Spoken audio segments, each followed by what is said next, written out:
Les connaissances scientifiques sur la douleur ont énormément évolué ces 10 dernières années, mais malheureusement, elles sont encore très peu accessibles au grand public. À travers ces vidéos, notre objectif est de vous offrir l'opportunité d'avoir accès à un condensé d'informations et d'outils scientifiques les plus récents pour gérer vos douleurs. Notre mission est de vous aider à gagner en autonomie dans la gestion de vos douleurs pour retrouver une bonne qualité de vie. Toutes les informations que nous allons vous transmettre ici proviennent du Sommet européen de la douleur de novembre 2021. Et dans ce sommet, les meilleurs chercheurs internationaux de la douleur présentaient chacun les dernières recherches dans leur domaine de prédilection. Les chercheurs ont commencé les sommets en rappelant que la douleur était un phénomène complexe qui pouvait entraîner des souffrances allant au-delà de la douleur physique et qui était donc essentiel de prendre en compte l'ensemble du problème et pas uniquement la douleur. Ce qui implique que les thérapeutes devraient travailler en équipe. Et c'est la raison pour laquelle nous avons décidé d'unir nos forces pour vous présenter deux points de vue complémentaires sur la douleur. C'est ce que nous allons essayer de faire ensemble. Lucie et Jérémy, psychologues cliniciens et kinésithérapeutes spécialisés dans la gestion de la douleur persistante. Alors bien évidemment, les informations que nous partageons ici ne sont qu'un point de vue, celui de la science, et il existe plein d'autres points de vue pour expliquer et gérer les douleurs. Le plus important pour nous, c'est que vous trouviez finalement ce qui vous convient le mieux, et on vous demande donc de ne prendre que ce qui vous parle et de laisser le reste de côté. Pour rappel, ces échanges ont une visée éducative uniquement et ne sont pas destinés à être utilisés comme des conseils médicaux personnalisés. Si vous avez des douleurs qui persistent, consultez un professionnel de la santé. Dans cette partie, on va brièvement parler des problèmes de sommeil et du lien que ça a avec la douleur. Ce qu'on sait, il y a des études qui montrent ça, c'est que la fatigue et la douleur sont intrinsèquement liées. Plus on est fatigué, au plus on est sensible à la douleur, et à l'inverse, au plus on a de douleur, généralement, au plus on peut avoir des difficultés à dormir. Donc c'est un peu un cercle vicieux comme ça entre la fatigue et la douleur. C'est le serpent qui se mord la queue. C'est ce que je montre dans la formation sur le sommeil. Et donc, je montre aussi comment on peut sortir de ce cercle vicieux. Pardon. Parce qu'il y a vraiment une façon de le faire qui est naturelle. C'est un changement d'habitude, donc c'est pas évident, mais ça a l'avantage d'être naturel. On n'a pas besoin de prendre quoi que ce soit pour optimiser son sommeil et sortir de ce cercle vicieux. On a des études aussi qui montrent que l'insomnie a plein de conséquences quand on a des douleurs qui persistent. C'est relié à l'intensité de la douleur, donc les insomnies sont reliées à l'intensité de la douleur. Ça entrave les activités physiques, forcément quand on est plus fatigué parce qu'on a des insomnies, on a tendance à vouloir faire moins d'activités physiques, à être plus au repos. Ce qui, à l'inverse, du coup, quand on arrive à passer des nuits complètes et reposantes, on a plus de motivation à se remettre en mouvement. Ce qui, à son tour, va avoir un effet bénéfique sur les douleurs. Donc, toujours ces études qui montrent que le fait d'avoir des insomnies, ça rend l'autogestion des douleurs plus difficile. Ça augmente l'impact de la douleur sur la vie quotidienne parce que la douleur prend plus de place dans notre vie quand on fait des insomnies. Et puis, ça diminue la satisfaction de vie globalement. Donc ça, c'est ce que montrent les études.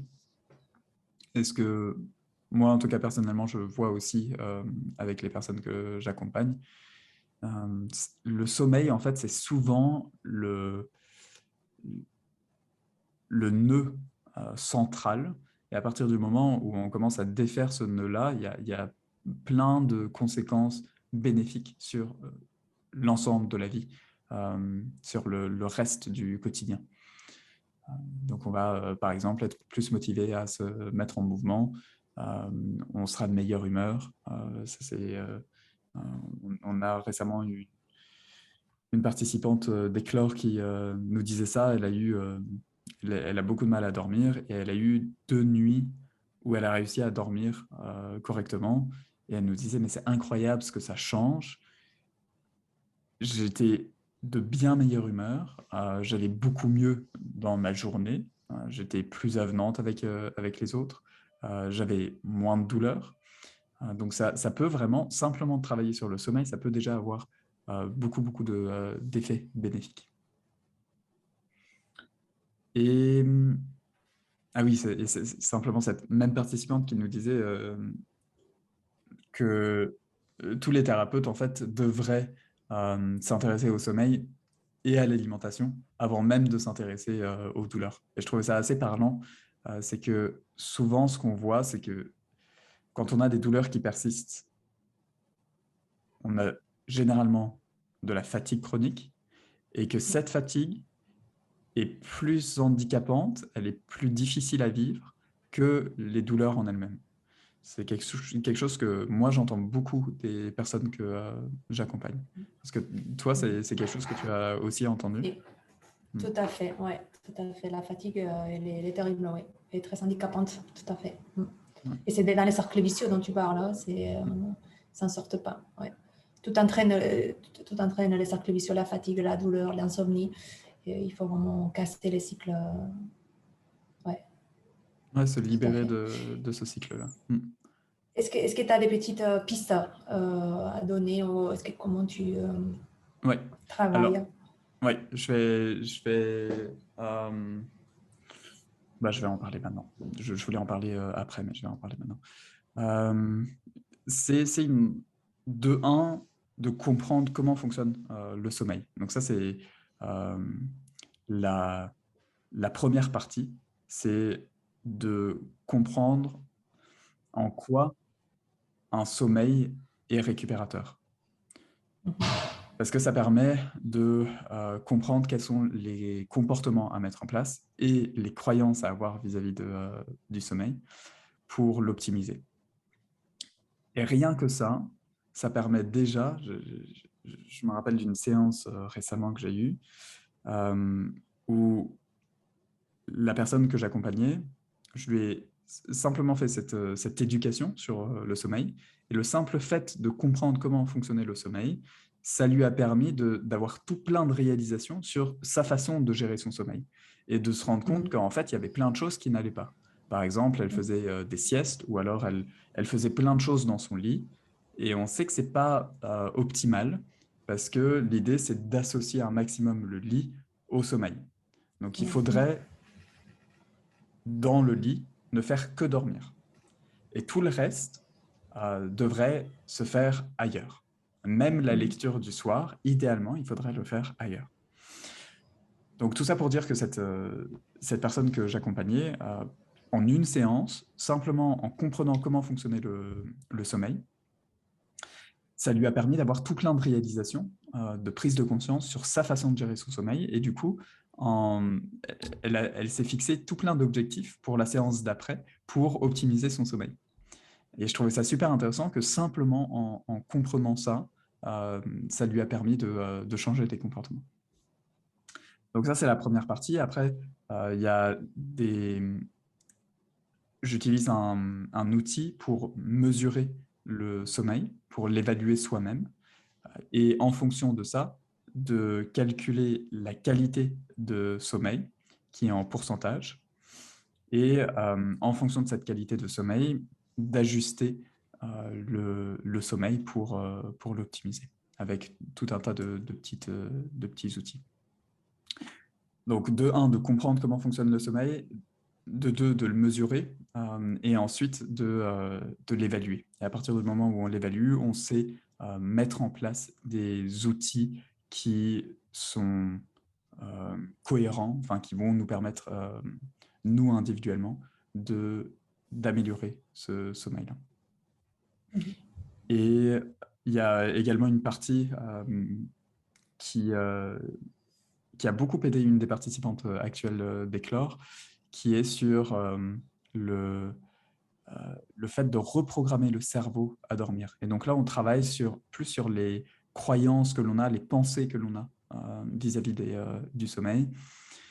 Parce que quand on a des insomnies à répétition, on peut avoir certaines pensées en boucle qui reviennent, ce qui rejoint la pleine conscience pour prendre conscience de ces pensées que l'on a. Et à partir du moment où on en a pris conscience, on peut les retravailler, les transformer pour se libérer de ces croyances limitantes. Donc ça, c'est aussi un aspect que l'on voit au-delà des outils à mettre en place pour optimiser le sommeil, c'est aussi de travailler sur les Mhm. pensées que l'on a. Tout à fait. Voilà. Et on voit il y a vraiment des améliorations assez phénoménales, hein. Des personnes qui, depuis des années, ne dormaient pas bien, faisaient des insomnies, plusieurs insomnies sur la nuit et toutes les nuits, du coup, qui entrent dans un cercle vicieux de fatigue chronique, euh, qui n'ont pas d'énergie au cours de la journée, qui cherchent toujours euh, à trouver des moments pour récupérer, mais qui n'y arrivent pas réellement, qui n'ont pas de sommeil récupérateur. Même quand ils dorment, ils ont l'impression d'avoir un sommeil qui est léger. Et on voit des personnes comme ça qui dorment 2 à 3 heures par nuit et qui, en l'espace de quelques semaines, avec ces outils qui sont finalement assez simples, permettent d'avoir des nuits de sommeil de 8 heures, de 9 heures, et donc d'être beaucoup plus reposées, d'avoir plus d'énergie pour faire tout ce qu'elles ont à faire au cours de la journée. Donc c'est assez intéressant de voir les effets bénéfiques que ça a. Parce que... Et comment tu vois après que ça... oui, oui, Oui, dis-moi. pardon. Oui, j'allais te poser la question. Comment tu vois après que cette amélioration du sommeil impacte sur la douleur? Mm. Comment ils voient les patients? Que ça impacte? Mm. Mm. Ben, il y a deux choses. De un, l'intensité de la douleur diminue, donc ça les gêne moins. Et de deux, c'est aussi que ça leur donne plus d'énergie pour se concentrer sur les choses qui ont de la valeur pour eux. Si on revient sur l'acte, ça leur permet de vivre, de tendre en tout cas vers la vie qu'ils aimeraient vivre. Même s'ils ont encore des douleurs, ça leur permet d'avoir plus d'énergie pour cuisiner, pour marcher, pour euh, être en contact social avec les autres. Voilà, ce à quoi je pense. Mais ça a effectivement un effet bénéfique Ça a un impact. sur le Tout à fait. reste de leur vie. Tout à fait. Et je voulais terminer du coup par les études qui avaient été partagées pendant le sommeil de l'EFIC sur le sommeil, qui montraient justement les effets bénéfiques de ces traitements-là. Donc on voit que ça améliore la qualité du sommeil, ça diminue la fatigue, logiquement ça diminue la douleur et l'invalidité qu'elle occasionne. Donc c'est ce que je disais, ça peut diminuer l'intensité de la douleur, mais également d'améliorer la fonction, le fait de mieux vivre au quotidien. Ça permet de diminuer les symptômes dépressifs et de diminuer l'impact de la douleur sur la vie quotidienne à 6 et 12 mois post-intervention. Donc le fait de faire ce traitement, de suivre ce traitement, ça va avoir un effet sur le long terme, à 6 mois et même à 12 mois. Donc ce n'est pas uniquement pendant l'intervention que ça a un effet bénéfique. Oui, c'est pas seulement un impact sur les sommeils, mais sur plein de choses, non? Sur la santé en général et la qualité de vie, et la récupération des fonctions. Totalement. Totalement. Est-ce que toi, c'est quelque chose que tu utilises, Lucia? Tu travailles un peu sur le sommeil? Oui, on travaille.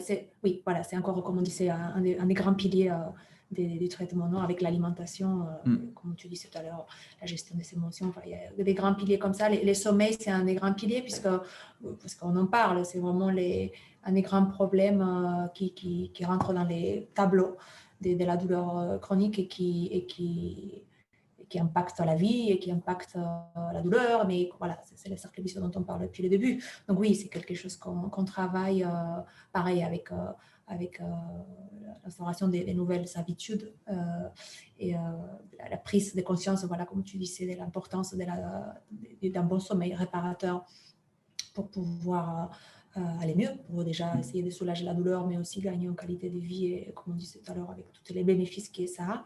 Et voilà, travailler, comme tu disais, toutes les croyances, toutes les petites routines mal appliquées, en fait, et puis toujours, c'est un peu comme tu disais, regarder l'iPad ou la série ou la télé au lit jusqu'à pas d'heure, manger très tard ou manger très copieux ou se prendre un café ou une boisson excitante en fin de soirée ou euh, tourner en rond dans les lits quand on n'arrive pas à tourner en rond et se mettre à faire des choses pour voir si, à la place de sortir du lit et essayer de reprendre les sommeils en dehors du lit pour revenir après, comme tu dis, associer les lits toujours à juste les sommeils.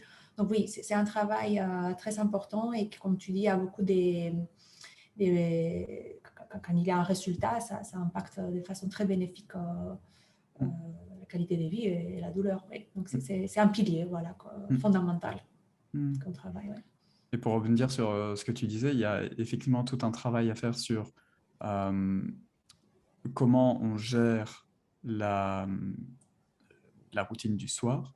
Mais pour avoir un bon sommeil, en fait, ça commence le matin, dès le lever, pour avoir un sommeil récupérateur la nuit d'après.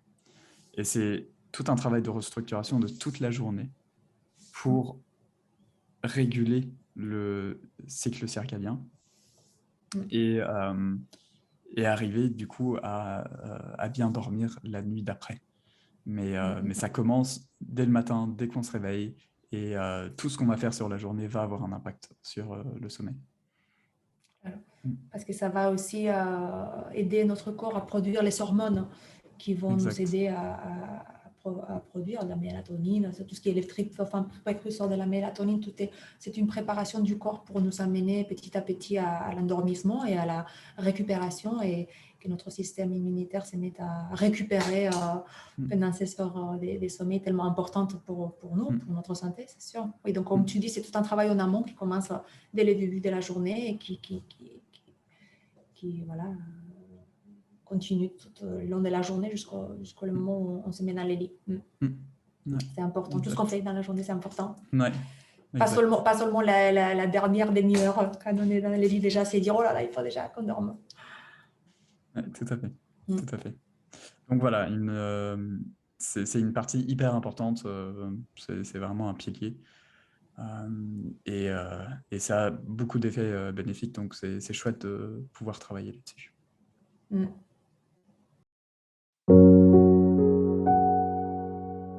Merci beaucoup d'avoir suivi cette vidéo jusqu'au bout et on espère qu'elle vous a aidé. Si vous souhaitez nous soutenir dans notre mission qui consiste à apporter ces informations au plus grand nombre afin de gagner en autonomie dans la gestion des douleurs et retrouver une bonne qualité de vie, n'hésitez pas à partager cette vidéo à un de vos proches à qui vous tenez et qui pourrait bénéficier de ces informations. En tout cas, on vous souhaite de bien prendre soin de vous et on vous dit à très vite.